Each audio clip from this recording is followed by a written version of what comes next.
Bonjour à tous, bonjour Pierre-Laurent. Bonjour. François Hollande était hier à la télévision, il a parlé des 3 premières années de son quinquennat à l'Élysée, on va en parler nous aussi. Il a aussi évoqué des nouvelles mesures en faveur du chômage, mais il a aussi prononcé une phrase qui a dû vous interpeller.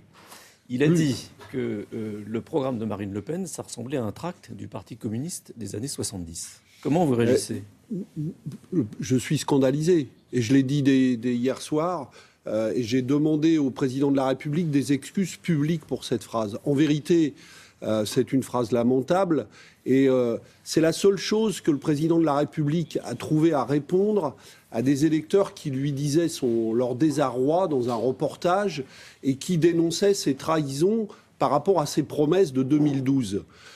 Je rappelle au président de la République que dans les années 70 dont il parle, la gauche à l'époque, elle avait un programme qui était un programme de gauche et qui était même un programme commun entre les communistes et les socialistes, qui a d'ailleurs permis la victoire de 81 de la gauche de l'époque.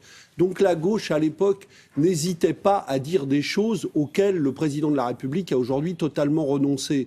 Et d'une certaine manière, cette déclaration, c'est un aveu qu'il a, lui, aujourd'hui, décidé de tourner le dos à ses électeurs plutôt que de répondre à leurs urgences sociales. Et nous n'avons pas renoncé, c'est ça la différence. Lui a renoncé, et le Parti communiste des années 70 comme des années 2000, lui, il continue le combat contre la finance. Donc vous revendiquez l'héritage du Parti communiste des années 70 ? Mais nous avons changé beaucoup de choses. C'était aussi le bilan globalement positif. Mais c'était l'eurocommunisme. Quand il parlait de l'Union soviétique. Quand nous disions à l'époque qu'il fallait construire nous le disions à l'époque avec nos camarades italiens et espagnols, et nous le disons aujourd'hui avec les Grecs, qu'il fallait construire une Europe de la solidarité et pas l'Europe de la finance qu'on s'apprêtait à construire. Qui avait raison ?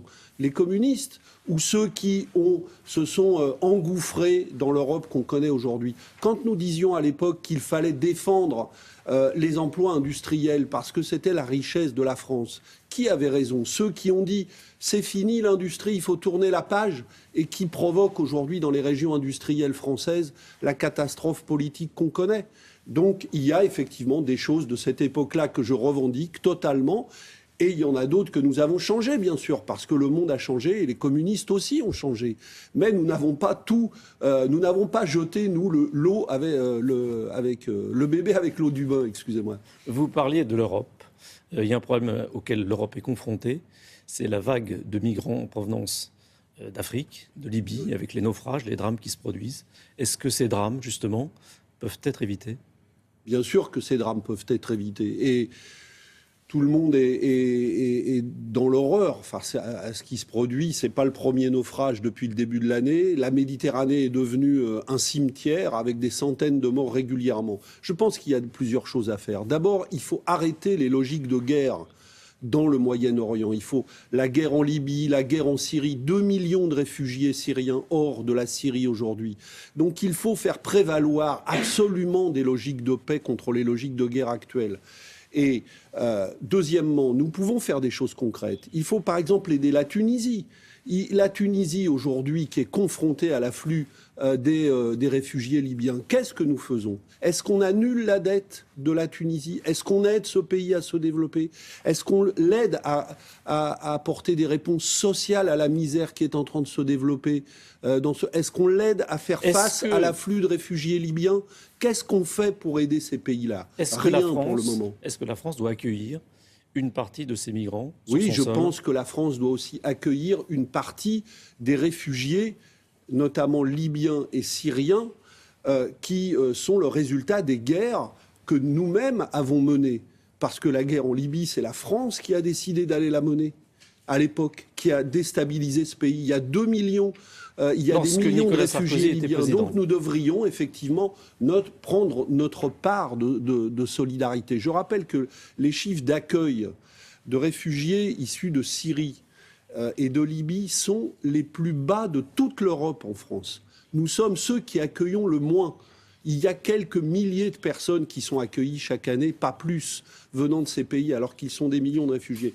Donc il y a, oui, un effort de solidarité différent à faire de ce que nous faisons aujourd'hui. Le chômage, c'était un des axes de l'intervention de François Hollande. Il annonçait quelques mesures, notamment la prime d'activité qui sera ouverte aux jeunes de moins de 25 ans. Est-ce qu'il vous a convaincu ? Non mais écoutez, le président de la République est inconséquent sur le sujet, parce que il n'annonce rien en matière de création d'emplois, rien en matière de relance de l'activité qui permettrait de créer de l'emploi pour les jeunes. Et puis ensuite, il continue d'annoncer des rustines, parce que au final, quand on fait le compte, on met à chaque fois des nouveaux mots sur des choses qui existent déjà, et on en rajoute un tout petit peu, mais au final, l'enveloppe totale qui va être consacrée à ces mesures ne bouge pas. Donc on déplace des sommes d'un endroit à l'autre, mais finalement on ne crée aucun nouveau système de protection et d'encouragement à l'emploi pour les jeunes réels.